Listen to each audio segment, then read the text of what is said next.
Hi everyone. आज हम discuss करेंगे लिमिटेशन एक्ट 1963। तो लिमिटेशन एक्ट 1963 इसका ऑब्जेक्ट क्या है लाने का। तो इसका ऑब्जेक्ट यही है कि वादों की बाहुल्यता को रोका जाए। जो लिमिटेशन एक्ट है, जैसे कि नाम से पता चल रहा है, लिमिट कर रहा है, ठीक है, ये परिसीमा लगा रहा है किस पर, सूट लाने के लिए आपको कितने दिन के अंदर सूट लाना है, या अपील या एप्लीकेशन कितनी टाइम पीरियड के अंदर फाइल कर देनी चाहिए। तो ये बताता है हमें लिमिटेशन एक्ट। तो लिमिटेशन एक्ट जो कि 36 इसका एक्ट नंबर है, और जो कि इनेक्टमेंट होता है इसका 5 अक्टूबर 1963 को, और एनफोर्समेंट डेट है इसकी 1 जनवरी 1964 को। ये पूरे देश में अप्लाई हो जाता है, इंक्लूडिंग JNK। ठीक है, ये ऐसा एक्ट है जो स्टार्टिंग से, जब से ये बना है, ये लागू हुआ है, तभी से जम्मू कश्मीर पर भी अप्लाई होता है। अब हम जो लिमिटेशन एक्ट है, इसमें जो मिनिमम पीरियड है सूट लाने के लिए वो है 10 डेज़, और जो मैक्सिमम है वो है 30 ईयर्स। ठीक है, तो ये कुछ छोटे छोटे से पॉइंट है जो प्री के पॉइंट ऑफ व्यू से इंपॉर्टेंट है, पूछ लिए जाते हैं। ठीक, तो जो लिमिटेशन एक्ट है इसमें 32 सेक्शन है। अब हम इसकी बात कर लेते हैं। अब हमने ये तो देख लिया कहाँ पर अप्लाई होता है, whole of India including JNK। हम बात करते हैं कहाँ पर अप्लाई नहीं होता है, मतलब नॉट एप्लीकेबल कैपेबिलिटी पर। तो सबसे पहले सेक्शन आता है 29, जो कि सेविंग्स क्लॉज है, जो बताता है लिमिटेशन एक्ट कहाँ अप्लाई होगा, कहाँ पर नहीं होगा। उसके बाद आ जाते हैं सेक्शन 10 पर, जो ट्रस्टीज़ के बारे में बताता है, स्पेशल प्रोविजंस के, वहाँ पर ये लिमिटेशन एक्ट अप्लाई नहीं होगा। और सेक्शन 11 जो बताता है जो कॉन्ट्रैक्ट्स हैं जो टेरिटरीज़ के बाहर हुए हैं, जिनका एग्रीमेंट इंडियन टेरिटरी के बाहर हुआ है, तो उन पर लिमिटेशन एक्ट अप्लाई नहीं होगा। और Indian contract act section 25, special law, local law, marriage and divorce and जो section 25 and 26 shall not apply on easement act. जो इसका सेक्शन 25 और 26 है ना, जो ये कहते हैं जहाँ पर भी ईजमेंट एक्ट अप्लाई होता है, वहाँ पर इसके सेक्शन 25 एंड 26 कहते हैं कि ये अप्लाई नहीं होगा लिमिटेशन एक्ट। तो जो नॉन एप्लीकेबिलिटी है, ये 2 टाइप्स की होती है। एक तो होती है जनरल नॉन एप्लीकेबिलिटी, और एक होती है स्पेशल नॉन एप्लीकेबिलिटी। तो स्पेशल नॉन एप्लीकेबिलिटी भी हम देखते हैं सेक्शन 6 एंड 7, जो हमें बताता है कि लीगल डिसेबिलिटी के बारे में। तो लीगल डिसेबिलिटी कैसी होती है, मतलब ये है कि वो कैपेबल तो है शारीरिक रूप से, लेकिन लीगली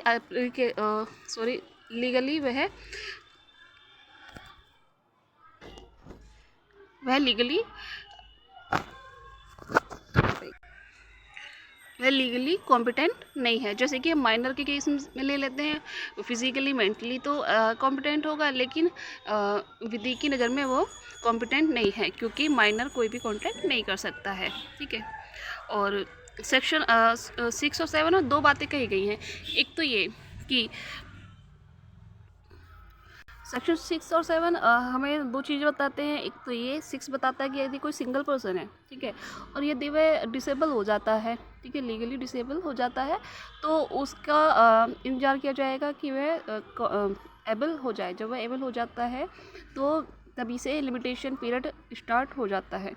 और सेक्शन 7 में बताया गया जहाँ 2 या 2 से अधिक व्यक्ति हैं, तो वहाँ पर यदि उनमें से कोई भी एक एबल हो जाता है, उसकी डिसेबिलिटी ख़त्म हो जाती है, और वह इस लायक हो जाता है कि सबकी तरफ से सूट अपना चला सके आगे, तो तब से लिमिटेशन पीरियड स्टार्ट हो जाता है।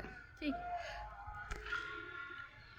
और देखिए प्रीएम्पशन और 3 इयर्स पीरियड वाले मामलों में भी ये अप्लाई नहीं होता है लिमिटेशन एक्ट। सेक्शन 9 बताता है हमें once a period start then it can't stop, मतलब एक बार जब लिमिटेशन पीरियड चलना स्टार्ट हो जाता है तो वह रुकता नहीं है। लेकिन इसका एक एक्सेप्शन है, एडमिनिस्ट्रेशन, जो प्रशासनिक मामले होते हैं वहाँ पर ये अप्लाई नहीं होगा, क्योंकि कुछ एक्सेप्शन होते हैं प्रशासनिक मामलों में, कुछ चीज़ें रोक दी जाती हैं।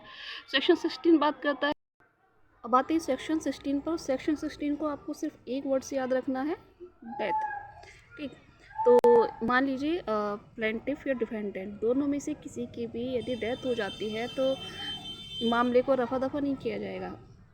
इसके लिए इंतजार किया जाएगा कि इनका जो प्लेंटिफ है या फिर डिफेंडेंट है कोई लीगल रिप्रेजेंटेटिव आगे सूट को चलाए, ठीक है। लेकिन सेक्शन 16 भी कुछ मामलों में लागू नहीं होता है। एक तो प्रियम्पशन के मामलों में, ठीक, इमूवेबल प्रॉपर्टी के मामलों में, पोजेशन हेरिडेटरी ऑफिस के मामले में ये अप्लाई नहीं होता सेक्शन 16, ठीक।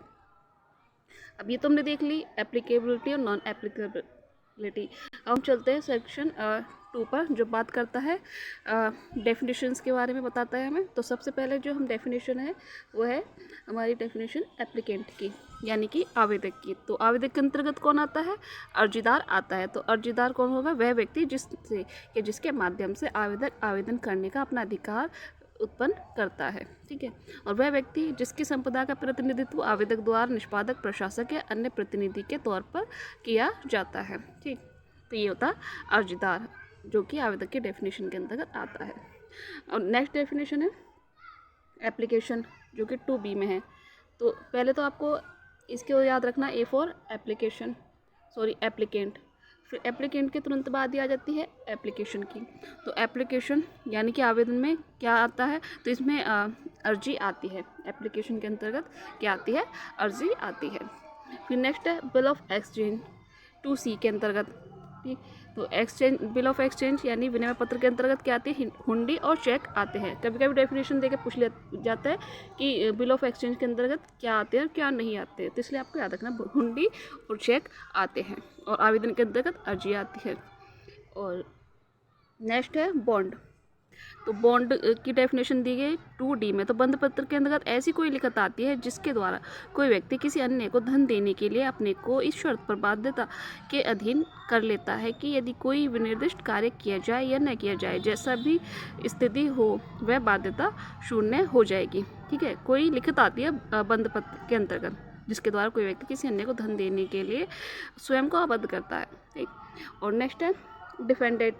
डिफेंडेंट के डेफिनेशन है ई में, ठीक है। तो डिफेंडेंट तो आई होप सभी जानते होंगे कौन होता है, तो इसे तो बताने की ज़रूरत नहीं है। तो प्रतिवादी के अंतर्गत वह व्यक्ति जिसने, या ये बिल्कुल इसके अपोजिट है जो हमने एप्लीकेंट के अंतर्गत देखी थी, ठीक। तो बिल्कुल सेम वही है, थोड़ा सा अपोजिट कर देना है आपको। नेक्स्ट है फॉरेन टेरिटरी, 2C के अंतर्गत दी गई है। तो फॉरेन टेरिटरी के अंतर्गत क्या आते हैं? तो अभी शायद हमारा एक छूट गया है, ईजमेंट, 2F में ये पूछ ली जाती है, इंपॉर्टेंट डेफिनेशन है इसलिए इसे देखना जरूरी था। तो 2F में दिया गया सुखाचार। तो सुखाचार के अंतर्गत आता है संविदा से उद्भूत होने वाला कोई ऐसा अधिकार जिसके द्वारा कोई व्यक्ति किसी अन्य की मृदा की किसी भाग को या किसी अन्य की भूमि में उगी हुई या उससे संलग्न या उस पर अस्तित्ववान किसी चीज़ को हटाने और अपने लाभ के लिए विनियोजित करने का हकदार होता है। अब देखते हैं नेक्स्ट डेफिनेशन। तो नेक्स्ट डेफिनेशन है हमारी 2C के अंतर्गत फॉरेन टेरिटरी। F में हमने क्या देखा? ईजमेंट देखा। और 2G के अंतर्गत आ जाती है टेरिटरी। तो टेरिटरी, सॉरी, फॉरेन टेरिटरी। एक मिनट,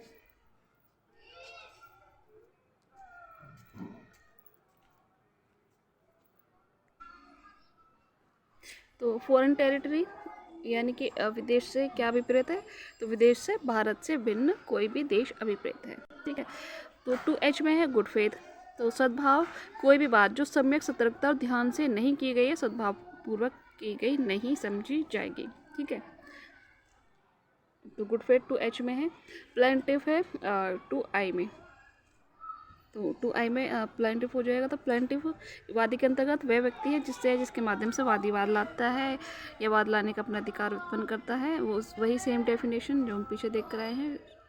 और उसके बाद आता है 2J। तो इसमें पीरियड ऑफ लिमिटेशन इम्पोर्टेंट है, ये डेफिनेशन 2J में बताया गया है, पीरियड ऑफ लिमिटेशन। तो परिसीमा काल से वह काल अभिप्रेत है जो किसी वाद, अपील या आवेदन के लिए विहित है, और विहित काल से वह परिसीमा काल अभिप्रेत है जो उस अधिनियम के उपबंधों के अनुसार संगठित परिसीमा काल हो, ठीक है।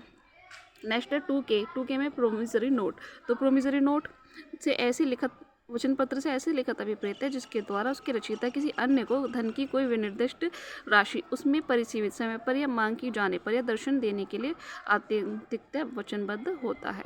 ठीक। और नेक्स्ट है सूट। एल में है सूट, टू एल में सूट पूछ लिया जाता है, कहाँ पर डिफाइन है, टू एल में। तो बाद के अंतर्गत अपील या आवेदन नहीं आता है, ये इंपॉर्टेंट है, पूछ लिया जाता है सूट के अंतर्गत क्या आती है, अपील या आवेदन नहीं आता है। फिर उसके बाद है टू एम में टॉर्ट, इंपॉर्टेंट डेफिनेशन पूछ ली जाती है। तो टॉर्ट अपकृत्य से ऐसा सिविल दोष अभिप्रेत है जो केवल संविदा भंग या न्यास भंग न हो। ठीक। उसके बाद आता है न्यासी ट्रस्टी जो कि 2N में है। इसके अंतर्गत बेनामीदार बंधक की तुष्टि हो जाने के पश्चात कब्जे में बना रहने वाला बंधकदार या हक के बिना सदोष कब्जा रखने वाला व्यक्ति नहीं आता है। ठीक। तो ये तो हमने देख ली डेफिनेशंस। अब हम देखेंगे जनरल रूल। तो जनरल रूल हम देखते हैं सेक्शन 3 में, सेक्शन 9 और सेक्शन 22। सेक्शन 25 भी अपने आप में जनरल रूल है। तो सेक्शन 3 जो बात करता है बार ऑफ लिमिटेशंस, ठीक है, लिमिटेशंस को बार करता है सेक्शन 3। और सेक्शन 9 जैसे कि हम पीछे देख चुके हैं, कंटिन्यू रनिंग है, मतलब लगातार पीरियड इसका चलता रहता है लिमिटेशन का, ठीक, प्रत्येक क्षण से। और सेक्शन 22 कंटिन्यू ब्रीच की, मतलब कि यदि किसी कॉन्ट्रैक्ट में लगातार भंग होता रहता है, उसका कंटिन्यू ब्रीच होता है, तो उसके प्रत्येक क्षण से जब जब उसका ब्रीच होगा वह नया लिमिटेशन पीरियड स्टार्ट होता रहेगा, ये कहता है सेक्शन 22। और सेक्शन 4 जो बात करता है, सेक्शन 4 कहता है कि यदि किसी दिन कोर्ट बंद है, ठीक है, कोर्ट बंद है, तो जो नया लिमिटेशन पीरियड जो होगा वो शुरू होगा नेक्स्ट डे से, जब भी कोर्ट ओपन होगा। ठीक। और सेक्शन 5 जो अपील के बारे में बताता है, appeal application not include order 21। तो ऑर्डर 21 की जिसमें एग्जीक्यूशन भी इसमें शामिल नहीं है। ठीक। तो ये बताता है कि बार करता है लिमिटेशन पीरियड को एक तरह से, मतलब यदि सिंपल शब्दों में कहें तो ऑर्डर 5 बात करता है ऐसी अपील या एप्लीकेशन की जिसमें ऑर्डर 21 का एग्जीक्यूशन शामिल नहीं है। और ये कहता है कि यदि किसी अपील या एप्लीकेशन को फाइल करने में डिले हो जाता है, ठीक है, तो वह माफ़ कर दिया जाएगा, लेकिन कब, सफिशिएंट कॉज होना चाहिए कि डिले किस कारण से हुआ था। ठीक है, ये बताता है सेक्शन 5। सेक्शन 6, 7, 8 जैसे कि हम पीछे देख चुके हैं, लीगल डिसेबिलिटी की बात करता है। 9 भी हमने देख लिया, कंटिन्यू ये कंटिन्यू रनिंग टाइम रहेगा। और तो सेक्शन 9 भी हमने देख लिया। सेक्शन 10 जो बात करता है कि यदि किसी ट्रस्टी में कोई इंटरेस्ट नहीं थे, ठीक है, किसी मूवेबल प्रॉपर्टी के, तो उस टाइम पर लिमिटेशन पीरियड नहीं लगेगा, वो बार हो जाएगा। ठीक। और 11 हमने देखा था कॉन्ट्रैक्ट आउटसाइड ऑफ टेरिटरी। ठीक। और 11 बात करता है कि यदि कोई टाइम पीरियड कौन सा बार किया जाएगा, कब, लीगल प्रोसीडिंग्स में यदि कोई टाइम लगा है तो वह बार कर दिया जाएगा।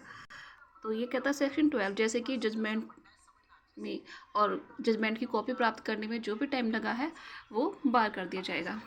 और सेक्शन 13 बात करता है इंडिजेंट सूट की। तो इंडिजेंट सूट मतलब कि जो निर्धन व्यक्ति है, यदि कोई इंडिजेंट सूट लाने में उसे यदि कोई टाइम लगा है एप्लीकेशन फाइल करने में, या इंडिजेंट सूट व्यक्ति के रूप में जो उसने परमिशन ली थी, उस परमिशन को लेने में जो लगा हुआ टाइम है वो बार कर दिया जाएगा।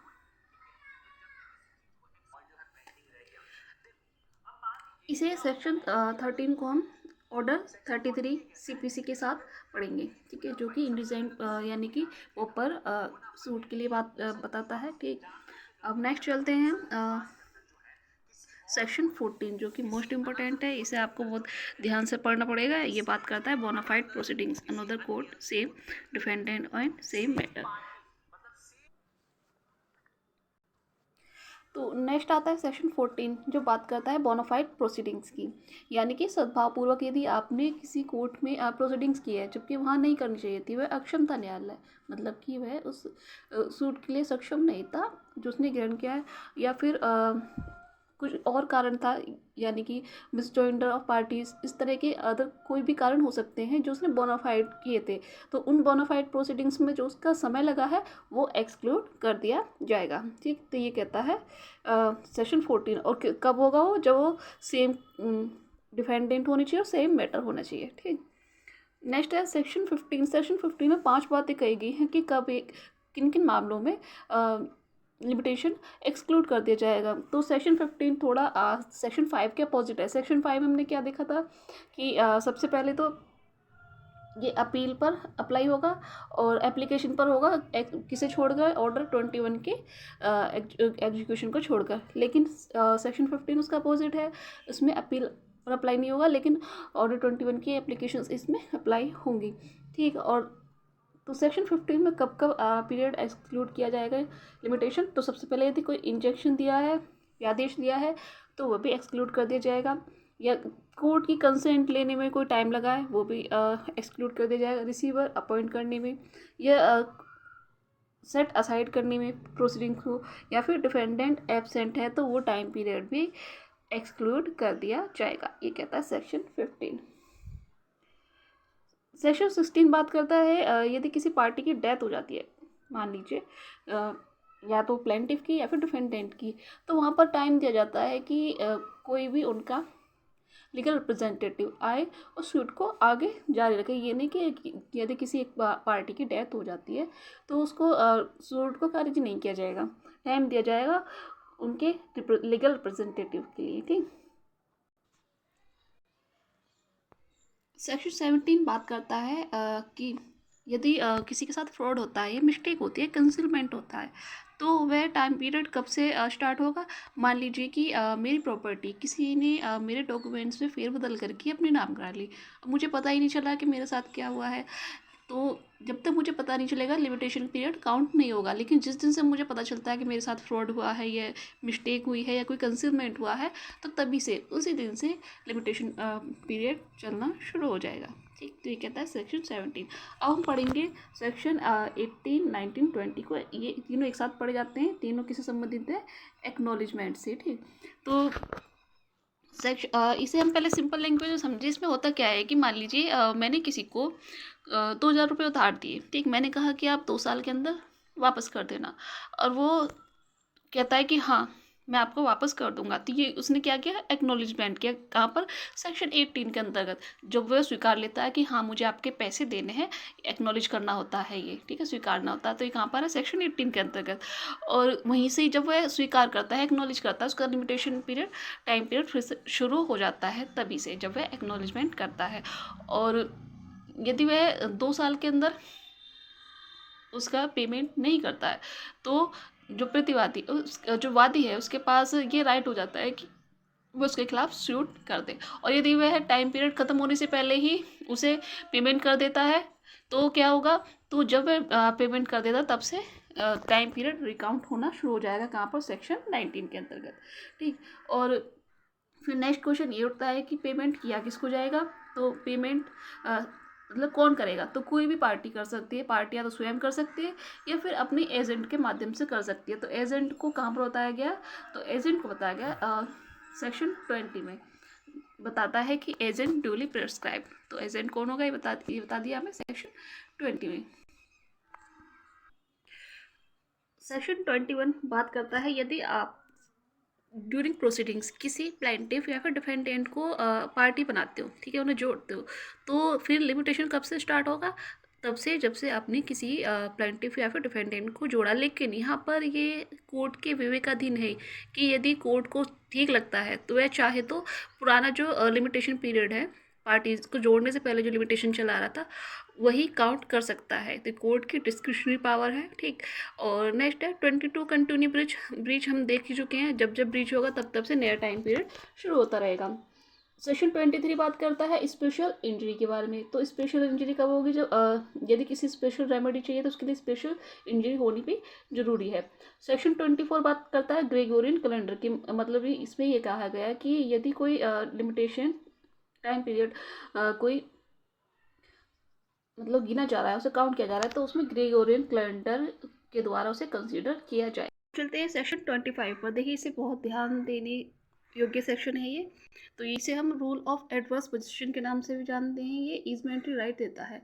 तो it's doesn't apply natural right और पब्लिक वेज। तो ये कहाँ पर अप्लाई नहीं होता है, नेचुरल राइट्स और पब्लिक वेज।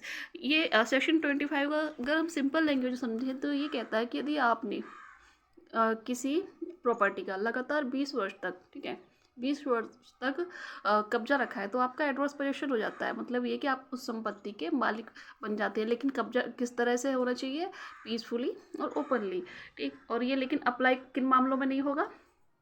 तो एक तो नेचुरल राइट्स होते हैं, वहाँ पर कोई 20 ईयर का वो अप्लाई नहीं होगा रूल, ठीक है। तो अगर कोई नेचुरल राइट है तो वहाँ पर आप 20 ईयर का राइट यूज़ करके उस पर अपना एड्रेस पोजीशन नहीं ले सकते हैं और पब्लिक वेज पर भी नहीं ले सकते हैं, ठीक है, चाहे आपने 20 वर्ष किया हो यूज या उससे ज़्यादा। अब 25 को हम दो पार्ट्स में डिवाइड करते हैं, एक तो लाइट एयर और एक वेज वाटर आदि के संबंध में। तो ये किस तरह से होगा कि यदि आप ये क्वेश्चन ये राइज होता है कि पीसफुली और ओपनली क्या ये दोनों किन मामलों में अप्लाई होंगे? तो यदि लाइट एयर से संबंधित एडवर्स पोजीशन है तो ये कैसा होना चाहिए? पीसफुली इंजॉय होना चाहिए 20 वर्ष तक, ठीक। कितने? 20 ईयर्स तक पीसफुली होना चाहिए। जबकि वेज वाटर अदर ईजमेंट्री राइट हैं उनके लिए वह पीसफुली तो होना ही चाहिए लेकिन साथ ही साथ ओपनली भी होना चाहिए, ठीक। जो लाइट एयर है सिर्फ ओनली पीसफुली भी यूज़ किया है 20 ईयर तक, तो इतना ही काफ़ी है। और वेज वाटर और अदर ईजमेंट्री राइट है उनके लिए पीसफुली तो होना ही चाहिए, ओपनली भी होना चाहिए बिना किसी इंटरप्शन के, ठीक। मतलब 20 साल तक आपने इस तरह से यूज़ किया है कि कोई भी किसी ने आपको टोका नहीं है और किसी तरह की किसी ने कोई आप इस पोजीशन को चुनौती नहीं दी है, तभी माना जाएगा, ऐसे ही नहीं, ठीक। और इसके साथ ही इसमें एक चीज़ और जोड़ी जाती है, एक होता है 20 ईयर के साथ 2 ईयर का ही पीरियड होता है जो सेक्शन 26 बताता है, ठीक है। तो 26 हमें ये बताता है कि यदि कोई इस राइट्स को यदि चैलेंज करना चाहते हैं, ठीक है, इसे यदि आप कोर्ट में चैलेंज करना चाहते हो तो आपके पास कितना टाइम पीरियड है? 2 ईयर्स का, ठीक है। 20 वर्ष के बाद में 2 ईयर्स का टाइम पीरियड होता है। आप चाहें तो कोर्ट में से चैलेंज कर सकते हैं, ये बताता है सेक्शन 26। और सेक्शन 27 बताता है हमें सब्सटेंटिव प्रोविज़न है ये। और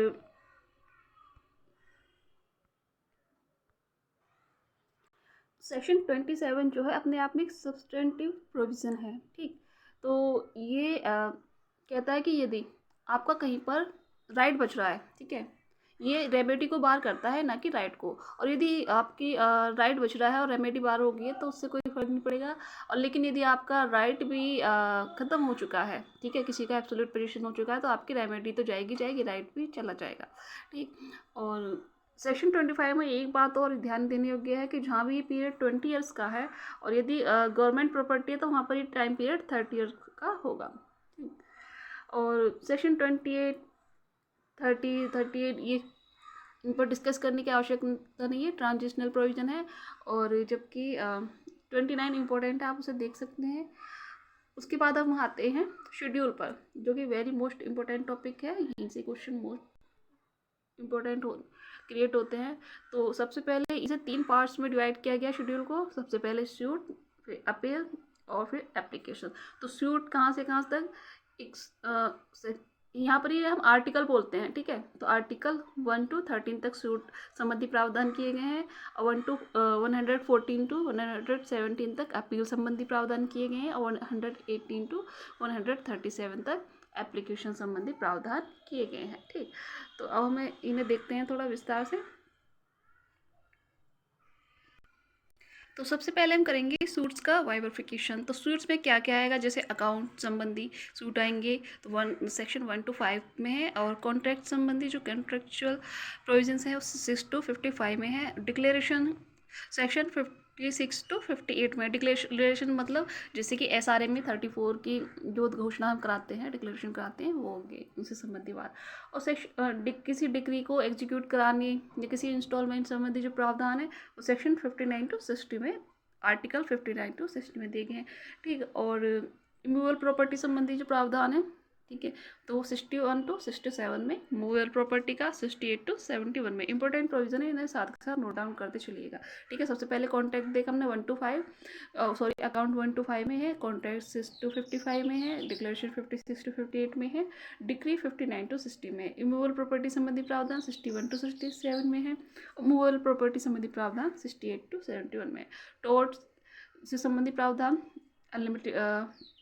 लिक्विडेटेड डैमेज से संबंधित जो प्रावधान है वो 72 to 91 में है। ट्रस्ट से संबंधित 92 to 96। इसे याद करने का आसान सा तरीका है क्योंकि हम CPC में भी देखते हैं, वहाँ भी इससे संबंधित प्रावधान है। और मिसलेनियस 97 टू 112 में दिया गया है मिसलेनियस जो है, और रेसिडुअल पार्ट है 113 में। ठीक है,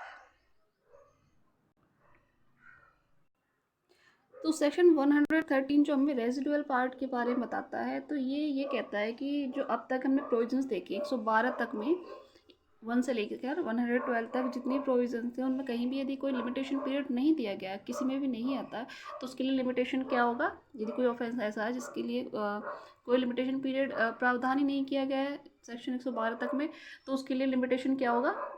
3 ईयर होगा। ठीक है, 3 वर्ष होगा।